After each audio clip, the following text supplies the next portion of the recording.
Hello students, welcome to Maths and Tamil channel. 9th standard term 3 க்கு தமிழ் இரண்டாம் தாள் அதற்குரிய ஒரு சிலதான ஒரு கண்ணோட்டத்தை நான் கொடுத்துருக்கேன். பிரிவு 1க்குரிய கண்ணோட்டத்தை கொடுத்தேன். இன்னைக்கு நம்ம என்ன பார்க்க போறோம்னா பிரிவு 2ல பகுதி 1 பகுதி 2ல எப்படிலாம் கேட்பாங்க கேள்விகள் அப்படின்னு சொல்லி பார்க்க போறோம். ஓகேயா? தமிழ் இரண்டாம் தாள் 9th standard term 3 க்கு பிரிவு 2 பகுதி 1 குருவினாக்கள் வரும். குருவினாக்கள் கேட்பாங்க. அதில் 5 குருவினாக்கள் கேட்பாங்க. நீங்கள் எத்தனை தான் எழுதணும்? 3 தான் எழுதணும். ஒவ்வொரு கேள்விக்கும் 2 மதிப்பெண்கள். புரிஞ்சிச்சா? 3 கேள்விகள் எழுதுனா 6 மதிப்பெண்கள். சரி, இதில் நான் ஒரு 10 கேள்விகள் கிட்ட எழுதி போட்டிருக்கிறேன்.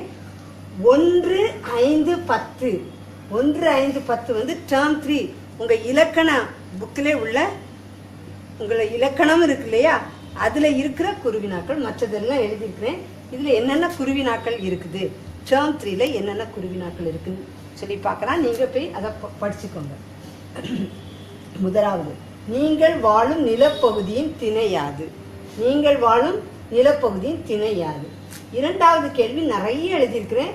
அதெல்லாம் என்றால் என்னங்கிறதுல கேட்கலாம். அகப்பொருள், புறப்பொருள், அகத்திணை, புறத்திணை, முதற்பொருள், உரிப்பொருள், கருப்பொருள், வெற்றித்திணை, வஞ்சித்திணை, வாகைத்திணை, காஞ்சித்திணை, பாடான் திணை என்றால் என்ன? இதில் பாடான் திணை என்றால் என்ன அப்படிங்கிறது முக்கியம். எல்லாமே என்றால் என்ன, அகப்பொருள் என்றால் என்ன, புறப்பொருள் என்றால் என்ன, அகத்திணை என்றால் என்ன அப்படி கேட்பாங்க. புறத்திணை, முதற்பொருள், உரிப்பொருள், கருப்பொருள், வெற்றித்திணை, வஞ்சித்திணை, வாகைத்திணை, காஞ்சித்திணை, பாடான் திணை எல்லாமே என்றால் என்னன்னு கேட்கலாம். மூன்றாவது, ஐவகை நிலங்கள் யாவை. அப்புறம் நான்காவது, ஐவகை நிலங்களுக்கு உரிய உரிப்பொருட்கள் யாவை. ஐவகை நிலங்களுக்குரிய உரிப்பொருட்கள் யாவை. 5, அசை எத்தனை வகைப்படும், அவை யாவை. 6, யாப்பிலக்கணம் அசை, சீர், தலை, தொடை, அடி என்றால் என்ன. இது கூட ஒவ்வொன்று கேட்கலாம். யாப்பிலக்கணம் என்றால் என்ன, அசை என்றால் என்ன, சீர் என்றால் என்ன, தலை என்றால் என்ன, தொடை என்றால் என்ன, அடி என்றால் என்ன. 7வது, யாப்பின் உறுப்புகள் யாவை. 8, சீர், தொடை. இது வந்து சீர் என்றால் என்ன, தொடை என்றால் என்ன. இது வந்து சீர் எத்தனை வகைப்படும், அவை யாவை. தொடை எத்தனை வகைப்படும், அவை யாவை. 9, அணி இலக்கணம் என்றால் என்ன. இது கூட ஒரு முக்கியமான கேள்விதாமா. அணி இலக்கணம் என்றால் என்ன. 10, நினைத்தேன், நினைத்தேன், கவித்தேன், படைத்தேன், சுவைத்தேன். நினைத்தேன், கவித்தேன், படைத்தேன், சுவைத்தேன். இத்தொடரில் அமைந்துள்ள உருவகத்தை கண்டறிக. இத்தொடரில் அமைந்துள்ள உருவகத்தை கண்டறிக. இதுதான் பகுதி 1ல் நமக்கு கேட்பாங்க. இப்போ பகுதி 2ல் பிரிவு 2ல் பகுதி 2ல் நமக்கு அரபு எண், தமிழ் எண் அப்படி சொல்லி இருக்கும் இல்லையா. நம்ம தமிழ் எண்களாக எழுதுக அப்படி சொல்லி கொடுத்துருப்பாங்க. 253, 848 அப்படி சொல்லி கொடுத்துருப்பாங்க. நம்ம என்ன செய்யணும், தமிழ் எண்களாக எழுதணும். அரபு எண் எப்படி இருக்கும், 1, 2, 3, 4, 5, 6, 7, 8, 9. 0 வந்து 0 மாதிரியே தான் இருக்கும். இதெல்லாம் அரபு எண். தமிழ் எண் கா மாதிரி, 1க்கு கா, 2க்கு ஊ மாதிரி, 3க்கு ந அதை மாதிரி இருக்கும், 4க்கு சா மாதிரி வந்து மேலே, 5க்கு ரூ மாதிரி, 6க்கு சா இல்லாட்டா கா மாதிரி வந்து ஒரு தொணக்கால், 7க்கு ஏ, 8க்கு ஆ, 9க்கு கூ அந்த மாதிரி வரும். இதை நீங்கள் ஞாபகம் வச்சுருக்கணும் இல்லையா. 1க்கு இந்த எழுத்து, 2க்கு ஊ அப்படி சொல்லி ஞாபகம் வைக்கிறதுக்காக நான் ஒரு சென்டென்ஸை உருவாக்கியிருக்கேன். அதனுடைய முதல் எழுத்தை ஞாபகம் வச்சுட்டா நீங்கள் தமிழ் எண்களை ஞாபகம் வச்சுக்கலாம். எப்படி, கடலை உருண்டையை நன்றாக சுவைத்து ருசித்து சாப்பிடலாம் என்று அம்மா கூறினார். திரும்பவும் சொல்கிறேன், கடலை உருண்டையை நன்றாக சுவைத்து ருசித்து சாப்பிடலாம் என்று அம்மா கூறினார். கா உங்களுக்கு வந்து ஞாபகம் வைக்கிறதுக்கா, கா, ஊ, நாங்கிறது ஞா மாதிரி, சு அந்த எண்களை ஞாபகம் வைக்கிறதுக்காக நான் இதை எழுதியிருக்கேன். இந்த கடலைங்கிறதுனுடைய முதல் வார்த்தை என்னது, முதல் எழுத்து என்னது, கா. உருண்டையை ஊங்கிறதா முதல் எழுத்து. அதுக்காக நான் உங்களுக்கு இதை எழுதி போட்டிருக்கேன். நீங்கள் இதை படிச்சுட்டீங்கன்னா ஒவ்வொரு எண்ணுக்குரிய எழுத்தையும் நீங்கள் தமிழ் எண்களையும் நீங்கள் என்ன செஞ்சிடலாம், ஞாபகம் வச்சுக்கலாம். தமிழ் எண்களையும் நீங்கள் என்ன செஞ்சிடலாம், ஞாபகம் வச்சுக்கலாம். கடலை உருண்டையை நன்றாக சுவைத்து ருசித்து சாப்பிடலாம் என்று அம்மா கூறினார். இது உங்களுக்கு ஞாபகத்தில் வைக்கிறதுக்காக மட்டும்தான் எளிதாக எழுதி போட்டிருக்கேன். மற்றபடி இந்த எண்களை தமிழ் எண்களை தரவா படிக்கணும். இப்போ 253.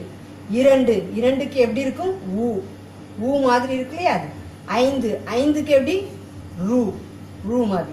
3க்கு இந்த மாதிரி இருக்கும். ஓகேயா. 178. 1க்கு என்னது, கா. 7க்கு என்னது, ஏ மாதிரி. 8க்கு ஆ. புரியுதாமா எப்படி எடுத்து எழுதுறோம்? இந்த மாதிரி நீங்க ஞாபகம் வச்சு எக்ஸாம்ல இதை எழுதிட்டீங்கன்னா எந்த அரபு எண்ணுக்கும் நீங்க தமிழ் எண்ணா என்ன செஞ்சிடலாம், அரபு எண்களை தமிழ் எண்களா நீங்க என்ன செஞ்சிடலாம், மாத்திடலாம். 640. 6 இந்த சா மாதிரி வரும்.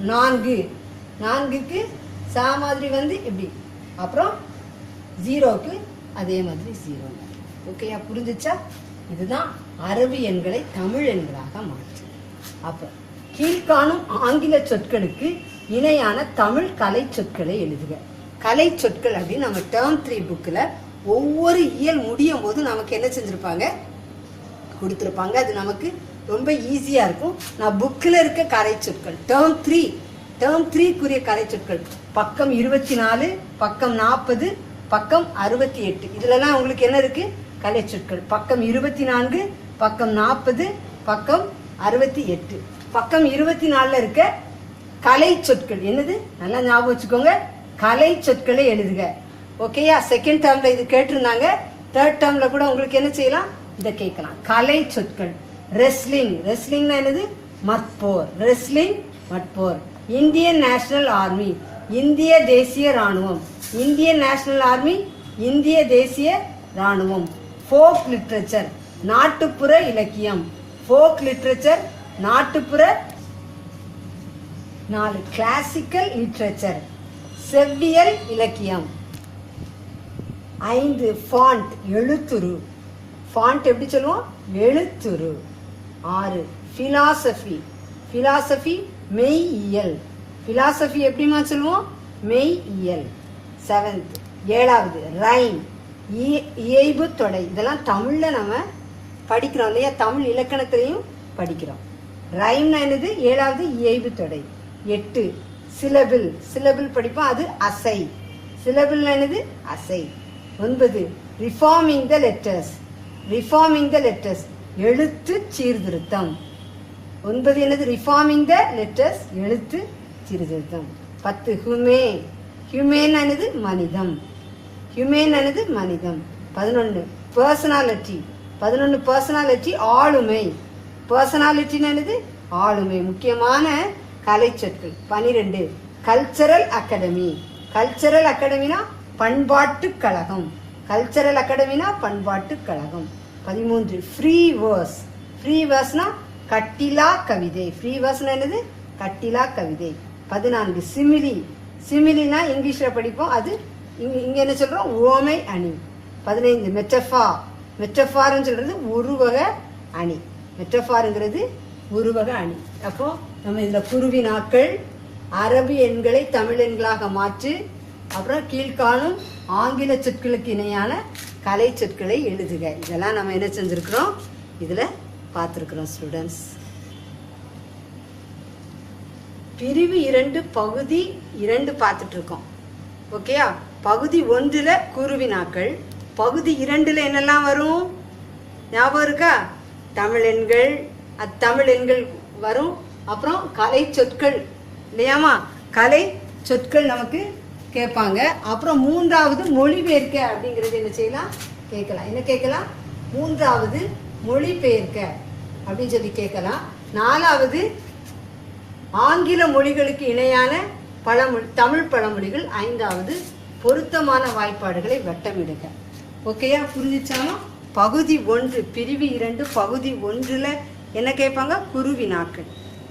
அப்புறம் பிரிவு 2 பகுதி 2ல் அரபு எண்கள், அப்புறம் கலை சொற்கள், இதெல்லாம் கேட்கலாம். ஓகேயா? உங்களுக்கு எளிதாக இருக்கிறதுக்காக நான் இதெல்லாம் எழுதி போட்டிருக்கேன். 3வது மொழிபெயர்க்க, டிரான்ஸ்லேஷன். இங்கிலீஷில் கொடுத்துருப்பாங்க, நீங்கள் எல்லா வார்த்தைகளையும் தமிழில் எழுதணும். ஒரு சின்ன பேராகிராஃப், ஒரு சின்ன பத்தி மாதிரி கொடுத்துருப்பாங்க.